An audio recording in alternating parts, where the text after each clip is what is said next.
everyone.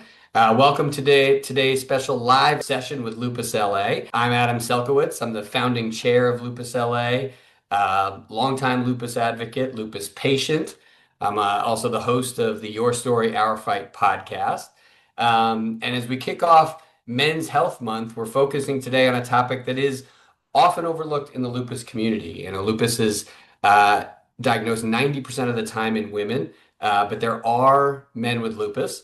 And sometimes they get left out of the conversation, but their symptoms can actually be more severe, diagnosis more delayed, and the stigma around having an invisible illness as a man, makes it harder for people to speak up and get support. But that's why today's session is so important and so meaningful.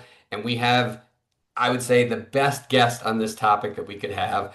Welcome, Emmitt Henderson. Emmitt is not only an incredible lupus warrior with just a jaw-dropping story of grit and determination and um, perseverance over a really tough lupus disease.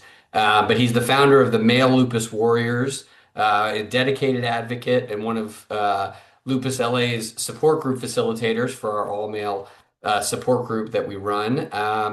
And he's really made it his mission to raise awareness and break down the stigma and ensure that men living with lupus feel seen. Emmitt is one of my heroes. He is just a sensational guy.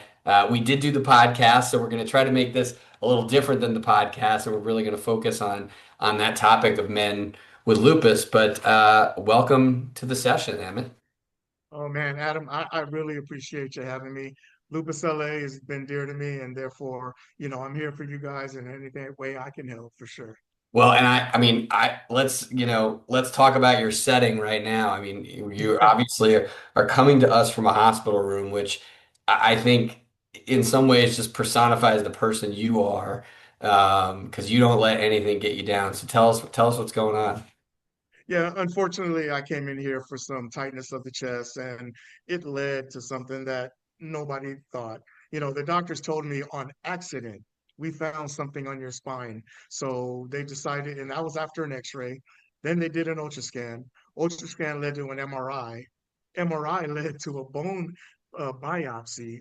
And now I'm here waiting to find out the results. No matter what the results are, they're telling me that they're probably going to keep me just to treat me. So being here after more than a week, I probably will be here a little bit longer.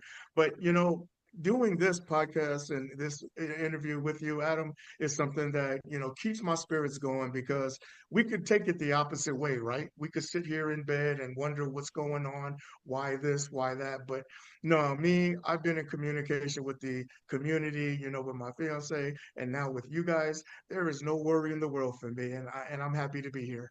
Well, I love that about you. And let's just for our audience, maybe you and I can each kind of share our diagnosis story in a nutshell, and because I know they're different and but interesting, with men and how we get diagnosed. It's always an interesting story. So you go first. Well, the diagnosis for me goes back way beyond, should I say, the actual diagnosis, should I say symptoms.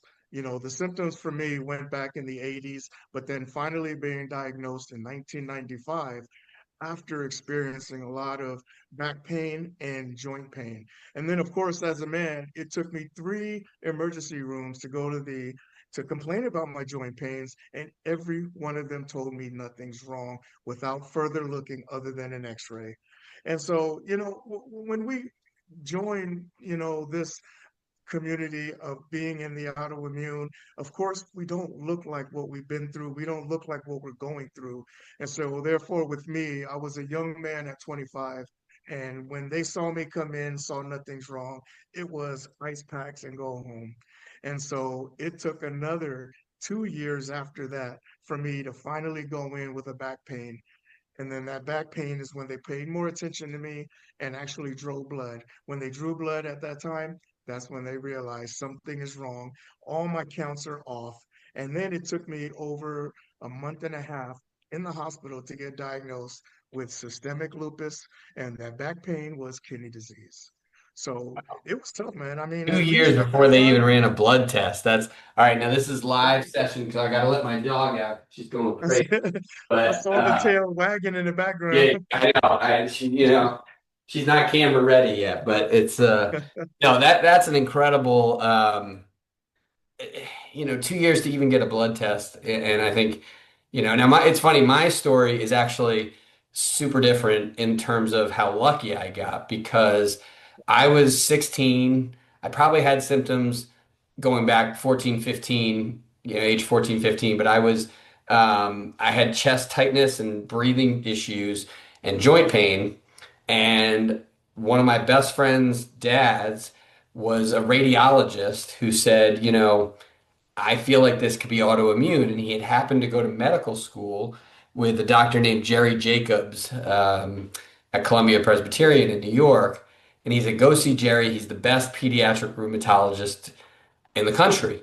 And so it just by happenstance, I got diagnosed. He worked me up exactly for lupus very early. And I think in a lot of ways, at the time, they were treating lupus. They would use steroids, but they would ramp them up. So you'd start on a little bit, ramp up, ramp up, ramp up.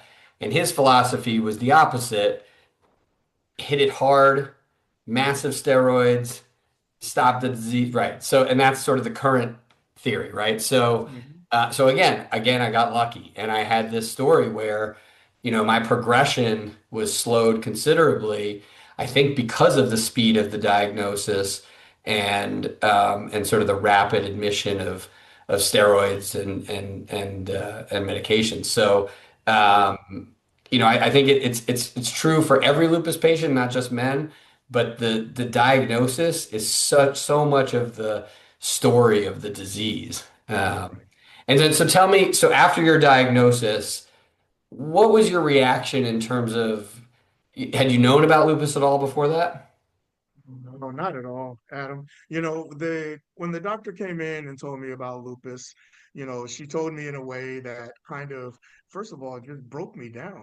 None of the qualities of lupus was fitting at the time. I was a young man. They told me that it was rare for me to have this type of disease because of my gender, age, and my ethnicity. And so my main question is, I've been there so long, am I going to die? And when she said no, then to me, I said, okay, there's a breath of fresh air right there. Can I just leave now? And am I ready? And she let me know, oh no, this is something that for the rest of your life you're gonna have to go through, and you have to do a lot of education on your own to figure this out. Because I wasn't getting the education from the hospital. I tell everybody that the main thing that also struck me was in the hospital to explain what lupus was. I was given a pamphlet, and that pamphlet had a woman's anatomy in it. And it was hard for me. I felt like I can't relate to that. As young as I was, as much of a man that I thought I was at the time that I am, Mhm. there's no way I can learn off of a woman's anatomy. So I gave it back and was so adamant on getting released. But unfortunately, now here comes, after you take and prescribe all these pills, then maybe we can let you go home. And Adam, that was about 30 pills. Unlike you, I wish I would have started at the low dose. My lupus, they said, was aggressive. I started at 80 milligrams of prednisone. In the hospital during the flares, I went up to 120 infused. And we all know what prednisone does in the all lupus community, man or woman. I blew up, man. I blew up with so much water weight. And then the fatigue, the heaviness, it was tough. It was very tough. So tell me a little bit about so you had this experience with the pamphlet. Did did you then do some research in terms of the 90% women number? I mean that number is always tough for me. I think Right, right. I think there's some indication that maybe there are more men with lupus that just aren't getting diagnosed, but Oh, absolutely. we're still the vast minority. Which I think it's an interesting challenge to overcome.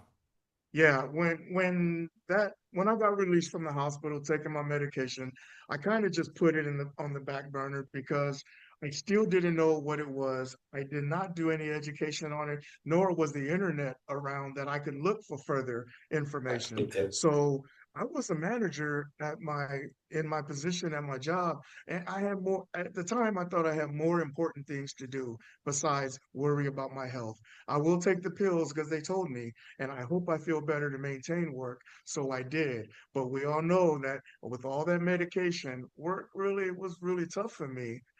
But I maintained work from 1995 to 2019, and in between all of that, that's when lupus was hard. I didn't get educated more on it until the internet came. And so in the meantime, I was still kind of just, should I say the word, just flabbergasted in regards to what's happening to my body because I didn't know anything. I had no warning what could happen. It was hard. It was hard for me during that time. And did you know anybody else with lupus? Because when I was diagnosed, I was 16, never heard the word, didn't know anybody else with lupus. It Yeah, took a long time before I started meeting people. And before I met another man with lupus, it was years, yeah. you know. Same thing, Adam. It was a long, long time. Again, I wasn't looking for nobody with lupus. I wasn't paying attention to it. I just tried to maintain work as much as I can. With all the symptoms I've been through, the time I took off, I wanted to go back. Work, making money, providing for my family was the biggest thing for me. Yep. No, I hear that. Um, I think that it does become a pretty isolating. And like, how were your friends and family? Family, of course, I take that obviously knew what was going on, but I was afraid to tell my friends because I didn't know how to explain it except the way that my doctor explained it by saying it was a woman's disease. And Mhm. so I wasn't going to tell my boys or anybody I hung out with, yeah, I got diagnosed with a woman's disease. No, it don't fit. It doesn't fit. So whenever something went wrong, whether my liver had failed, my kidneys, lungs, I told him that's all that it was. It was something's wrong with my kidney, liver, lungs. It wasn't lupus overall. Yep. No, I get that. Um, and tell me about the mental health part of that. Like, tell me about kind of what you go through on a daily basis, or I guess, back in the beginning, but even till now, because now you understand so much more. Absolutely.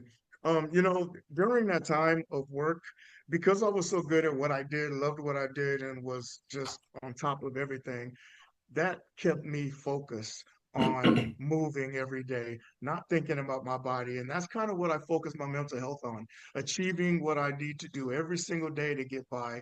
And that was what I was doing. Now, that I mentioned that 2019, that I maintained work, when lupus attacked my brain and I had a brain disease, the medication I was given did not let me go back to work. So to me, I was thinking, whoa, whoa, this is a hit because that's where my mental health kept going, taking care of myself as much as possible and working. And now they're taking the drive away from me by working. I had to focus on something else instead of letting that kill my mental health. And that's when I decided to create Male Lupus Warriors. Which has been I know just from knowing you, the passion you have is incredible, and I can only imagine how you were at work before you started this organization. But tell me a little bit about how that drives you and how that helps you, how how advocating for other men with lupus, how that helps you in your process. Because it finally is when I got the message that I wasn't alone in doing this. When I started to put, information down about male lupus warriors, I kept going back and forth. It's like, I know that it's rare, is what they say, but am I only going to be doing this for me? Is there going to be anybody else that's out there that's going to hear my voice and maybe look in and let's talk together or what we've been through? And so I would say when I first started on social media with male lupus warriors, it was tough. It was tough. And then I came across one guy. One guy came across me, and his name was Dion Langley. And today we are, the best of friends, and he lets me know about him, about me. We created an organization together called Lupus Dream Team. But then it started slowly catching on. Men were seeing, wow, men are speaking up on it. The women were saying, men speaking up on it and approaching me as, wow, you're the first guy that I know that spoke up on lupus. You're the first guy I know that has lupus and went public. And so to me, that kind of fueled me to where people need to know men have lupus. And that's when I just started advocating as a man with lupus, and everything that I'm doing started with me. And also, everything I'm doing was from the experience I had going back, you know, 18 plus years of having this at that time. So Yeah. it was something that I felt like I needed to do. Yep. No, I hear you. I sort of feel like I had that calling myself. I mean, when we started Lupus LA now 25 years ago, I was the only man in the room with lupus for a I long, believe it. long time. I And believe it. the sort of marketing person in me was really happy to push lupus as a woman's disease because we were targeting uh, donations from women-focused companies, women-focused brands, and to me, it's still, it's an important element of how lupus is positioned. And then there's Absolutely. that little asterisk about the 10% of us men. And so I think that's always been a challenge is sort of showing people that obviously there's a genetic or,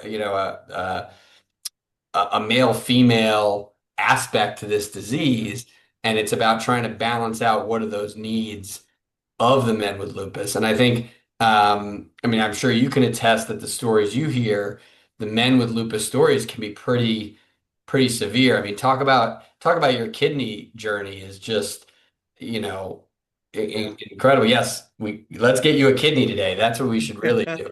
Let's Yes, sir. anybody who can help share this out, let's do that. I will say also, if you do have questions, I think Brianna's going to help us facilitate. So if you're watching now and you want to throw a question into the Facebook post, we'll definitely try to answer that. But tell us a little bit about sort of the kidney specific ride you've been on. Yeah, in 1995, when I mentioned I got diagnosed with the kidney disease as well as lupus SLE, my kidneys maintained with the steroids, chemotherapy, radiation therapy up to about 2012. And that's when I had to go on dialysis. So I did peritoneal dialysis. And when they gave me that message, I was actually still working. And so I ended up doing peritoneal dialysis, but they took me out of the work for that time. 14 months later, I was blessed by my younger brother and got a kidney. And Adam, it really turned me around because before that transplant, I also had a bone marrow stem cell transplant as a clinical trial that also turned my life around. So, with those two done for 9.5 years with this disease, I felt I was like on top of everything. I worked out, I hiked, I did a lot, but lupus was there and it showed up at times. In that time, I also had a stroke, I had a knee replacement, I had a couple other things that were going on. But then my advocacy led me to a trip to Africa. And before that trip to Africa, I started to feel somewhat like a lupus flare was coming on.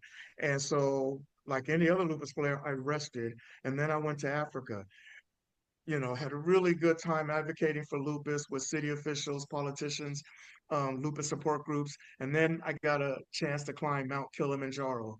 When I got back from that trip, or should I let me back up? Before that trip, at 17,000 feet to the 19, my lungs collapsed, and I had the pulmonary edema. So unfortunately, I didn't finish the climb, but I had to come down. My health was more important, to the doctor and then, of course, to myself. So I agreed. When I got back to the States 2.5 weeks later, not only they told me that I'm working on my lungs, they're working on my lungs, but I was also in my second kidney failure. Mm. And Adam, I'm going to tell you, this round of kidney failure, but also almost 10 years later, my age is really tough on me. I've gone through so much, in these past 2.5 years with this kidney failure that I should say, quite as equal as the whole rest of the, 20 plus years prior to that. So I'm in my second kidney failure now. My main campaigns are trying to get a kidney. Now I'm also advocating for kidney donations, organ donor, and the way that we save lives by people knowing how kidney donors can help save so much. So, I make my own, I make my own shirts of and wearing these. And when I people approach me all the time and talk to me, they praise me for advocating for this. And so the fight doesn't stop just because I'm in my second kidney failure, and that second kidney is coming, man. I know God is gonna bless me with it. So it's been a rough road. I'm in the hospital now because of the original symptom that was involved with kidney and the ports that I had, but now it progressed to something else. So it's been a ride. It's been a No, ride. I hear you. Well, obviously we're always pulling for you, Emmett. I will say rule number one, in my life with male lupus is don't climb a mountain, but you got to do what you got to do. I hear you. All right, we got a question from the chat here. How do you handle the unpredictability with your symptoms, and how do you explain it to people? That's a good question. So thank you for asking that. The unpredictability is, of course, focus on myself first. With as much that I've been through and as much as I know about symptoms with lupus, I try to identify, and I know my fiance gets on me. I'm not a doctor. I know that. But I try to self-identify what's going on with me, and then I determine, is it worth going to the hospital? Symptoms that we have unpredictable can last an hour, it can last 2 days. It's just that there's certain symptoms relating to certain parts of your body you don't play with. And remember, it's always better to get checked than as opposed to letting it get worse if it's something that's persistent. And telling people about it is, I kind of really don't until I know it's something that goes on. And I think that's the part of the transparency in my advocacy, because lupus is not always roses and fun and games. People need to see the fact that, yes, this is what it does. It puts me in the hospital. It is real. I made a reel recently explaining men with lupus, how as strong as we are, it will hospitalize us. So I'm at a point in my journey that I think that people know what I do. So explaining to people what I'm going through is more acceptable now, and me being strong, as opposed to them not knowing me and just judging me as being weak or being vulnerable. So, and that's a big thing with men with lupus. Yeah. So I'm just glad to be able to share, and mostly everyone understands.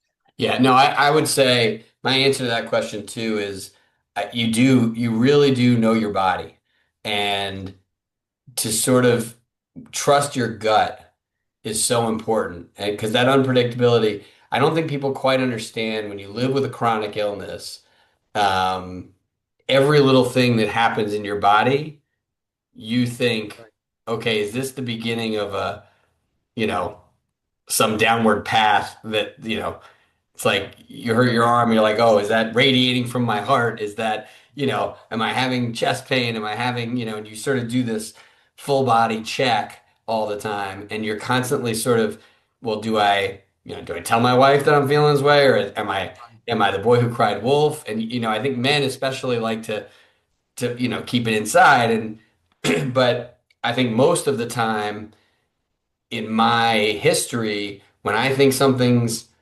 wrong, I'm either usually right or the only thing that'll clear it up if I'm wrong is going to get it checked out, having the doctor run the scan, run the test, do the blood work and say, no, no, no, you're good. Exactly. This is it. And then mentally that calms you down enough so that the symptom actually then disappears. And I know that, I think a lot of the symptoms are real and there are for something, but as we get older, I always say I don't know what a 53, 54-year-old male is supposed to feel like. I have a lot of friends complaining, their back hurts, their knees hurt, so it's a little hard to tell what's lupus or what's related to the medicine or what's related to just getting older and, Right. having Right. kids jumping on your back every 5 minutes and all that, right? So I think it's tough, and I think you're your own best advocate, and going and using your doctors in a way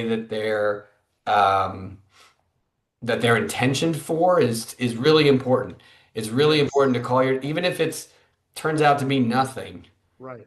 Right. it's going to save you a lot of stress. And stress to me, especially in men, I think stress to me creates more symptoms and Absolutely. and exacerbates symptoms. And so to me, my best medicine is to keep my stress level as low as possible. And if that means going to an extra doctor's appointment so they can tell me I'm fine, Yeah. I'm okay with that. And that's exactly, you just nailed it right there. I came into this hospital with a symptom that they pretty much gave me the answers to. They took care of what it was by pulling a port out of my neck, unfortunately, adding another one in my groin area to keep me going on dialysis. But as I thought I was getting released and go home, the doctor came back in and told me that we found something by accident. And that part about, okay, now what now? Of course, would add on stress. I've already been here almost a week at that time, but I told myself, you know what? Thank God they found something on accident, because if I would have went home, who knows what it would have led to. So now that I've been here 4+ days after that discovery, there's still no stress. As I mentioned earlier, Adam, I'm just that type that I find ways to stay uplifted, because I know, just like you said, man, stress would lead to more things. And we, as autoimmune patients, men with lupus, we don't need that. We Nope. don't. Nope. I, is there something that you wish the public would understand about men with lupus that you have a hard time getting through to the people who you advocate with? You know what? As I mentioned earlier, I would say we would narrow down from public with more men with lupus. The part that I kind of have a, not say a problem, but maybe I'm not understanding is why are not more men, talking to other men that have lupus so they can get a feeling of that they are not alone and that sometimes it is okay to not be okay. When I narrow down to men and have the men's meeting that me and Dion run, these guys open up to me and open up to each other. We support each other. We call each other. I mean, this is the kind of camaraderie and the support that we need, not just from everybody, but knowing that this other guy over here is walking in my shoes and I can help him as much as he can help me. But it's still hard to this day to get some of those guys involved in that. So I would like them to understand and leave a message to them that, I am your friend, I am your brother through lupus. Just give us a chance to talk to you and let us make you feel that this disease is not as horrible as you may take it, because you're not alone in this fight. Yeah, I think that's great advice. What would you say to a newly diagnosed lupus patient? Actually, before we do that, Yeah. what symptoms, if you're a man, you think, God, this sounds like I should go check it out. What symptoms do you say to people not to ignore in terms of Um, pre-diagnosis? Like, yeah. That the obvious word, first of all, is consistent. If you have pains that are consistent, especially in men, that most of the guys that I speak to, it starts with joints. Joints is something that we get. Now, if it's consistent, then that's something that you may want to document, pay attention to. Fatigue. Men, we have so much energy. We're out there playing and doing so much, just like women. But when guys feel the fatigue is more, and you never had a problem with having energy before, pay attention. If it's consistent, that's something you need to know. That's probably my lunch menu, so I'm gonna hang oh, up on them. there you go. No, I'm gonna hang up on them. Don't miss lunch. Damn it, don't miss No, lunch. I won't. They'll All call me right. back. So those are some of the things more. And then, of course, it takes a lot for us to go get a blood test, because if we're not feeling anything's wrong, we won't do it. Yeah. And I think that goes for almost everybody. And the more that we feel something is consistent with symptoms and pain, fatigue, and joints, even brain fog, look out for that and get Mhm. checked. And like Adam said earlier, if it's nothing, then at least you get that clean bill of health and keep going what you're doing. If it's something, then that will be addressed. Now tell me, the newly diagnosed man with lupus, what is your sort of top three or four things that they should do when they hear that diagnosis? to pay attention more to your body, because more likely it's the lupus that are causing these symptoms. But what you want to do is get involved in the lupus autoimmune community. Speak to somebody walking in your shoes, as I mentioned. Join support groups. In those support groups, you not necessarily have to speak. You don't have to have your camera on, but listen to the other guys that pour out their stories and get the support and confidence from other guys. And then also maintain a good relationship with your doctor. Because we as men, and I know I did it for sure, I tend to just kind of dismiss some of the things they say as they dismissed me trying to predict my future with lupus. And everything that they have said, about 90% so far has come to light. So don't dismiss the words that you're hearing from your doctors. Don't dismiss the possible symptoms you may have, or don't dismiss the symptoms that fellow men have with lupus. Just know what you have and try to understand that at this point, it's a life changer. What I mean by that is diet, exercise, routine doctor's appointment. Before my diagnosis in 95, I only went to the doctors as a kid when I had lupus symptoms. But when I was an adult and working, I never went at them. It was just, if I'm okay, why fix something that's okay? But I Hmm. wasn't okay. Hmm. So that's the mentality I had at the time. But now that I've been diagnosed, and then with almost every organ failure, believe me, that changed a lot. That changed.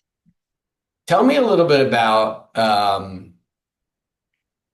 romantic relationships, other relationships that you have with people, because I think I used to get this a lot from the support group we did with the teens. They would always ask about, well, how do you have a girlfriend? How do you have a relationship? How do you tell them, hey, I have lupus, and I think that's a real um, tough thing to hear and think about, sort of a dating life, kids, family, all that stuff. It, What advice do you have there? you know, First of all, if someone can't be with you because of who you are and what you're carrying, that's not the right person for you. Yes, it is tough, especially as a teen. And honestly, I can't adjust that because I was diagnosed as an adult at 25. But I can tell you as an adult, when I first got diagnosed, I had a living girlfriend and she left. And she left. And then I got into a relationship where this woman was doing everything for me, brought her work home to me to do work at home to be with me. And then through the years, it's just, I had to realize that I have this illness and things may or may not work out. And I had to understand that I'm not going to change who I am, but I also have to make that decision when to let them know. In the dating process, it's really hard because I don't know if this is a future or not. And if so, and I don't want to scare somebody off, I want them to get to know me first, know my personality, know what I'm capable of, not incapable of. And that makes a big difference with everybody. And let's fast forward today. I am with a woman that has lupus.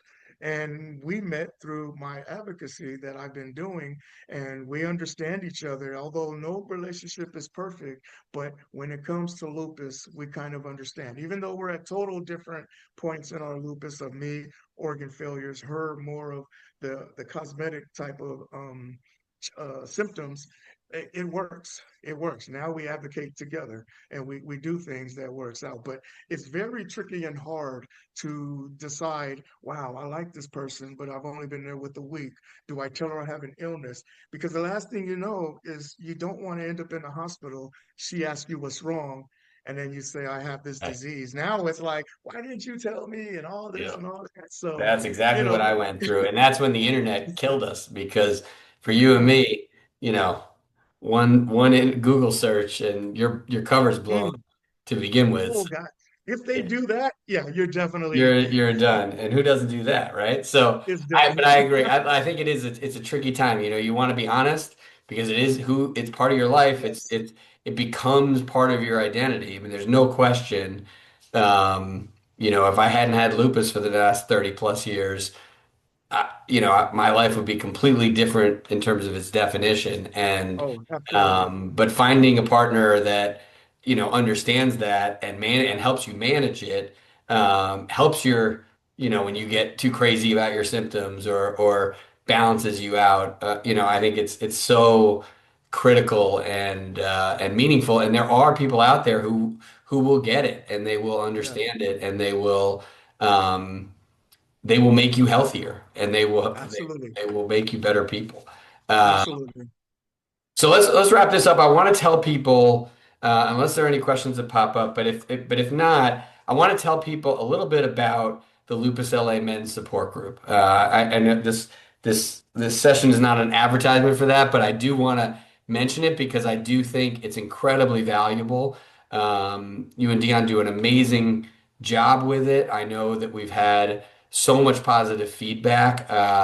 The real benefit, I think, and this is sort of an offshoot of COVID, since we moved everything digitally, anybody from all over the world can join this support group. So tell me a little bit about how it works. What can people expect? How can they find it? All that.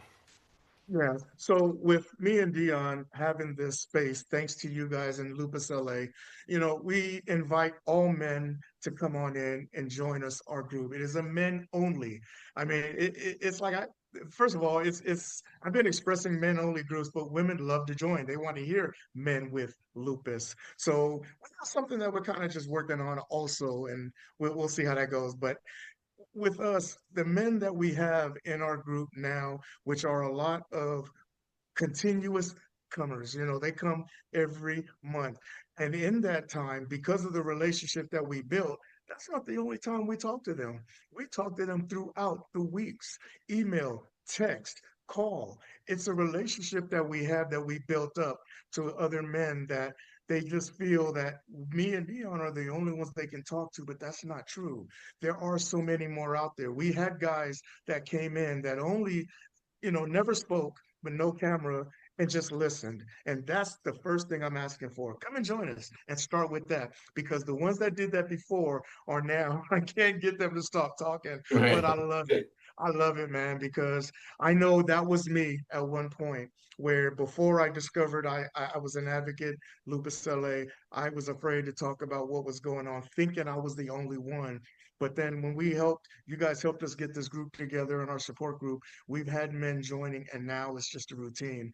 Unfortunately, we lost one of our members to lupus about a few months ago, I believe, and that really put a damper on all of us. But just to hear how we came to the family, all of us, and given our condolence and prayers, the hearing what they told us that our group was his life just about. He depended on us, he needed us, and that's all he talked about to our family. So to me, that is so, heartfelt to where we are able to touch guys in ways that I never thought I would be touched of having these men together. So it's a big thing. Join us once a month. Lupus LA, sign up with them. You will get our links to sign up. And I am more than welcome, to have that relationship with you, even when it comes to a personal basis, to where you can email me, text me, call me, let me know what's going on. You do not have to wait for that month. And that was one of the biggest complaints, like we heard in our very first meeting. It's about time we see a group, but man, we need more than once a month. And so just offering what me and Dion do is just a light and it's something that's dear to my heart. So I You men with guys, lupus and mental health is big. You guys are true lupus heroes. It's lupusla.org /support groups. You can find it there. I hope it continues to grow. I hope we need to add a second one. I think what you're doing is spectacular. You, my friend, are one of the best examples of how to truly live with lupus. Thank Um, you. and on behalf of all of Lupus LA and lupus men everywhere, we appreciate you. I appreciate you. We are pulling for you to get this kidney and get out of that hospital. Next time we will talk to you, I am sure you will be back at home. Yep. And thanks everybody today for joining us. Thanks very much.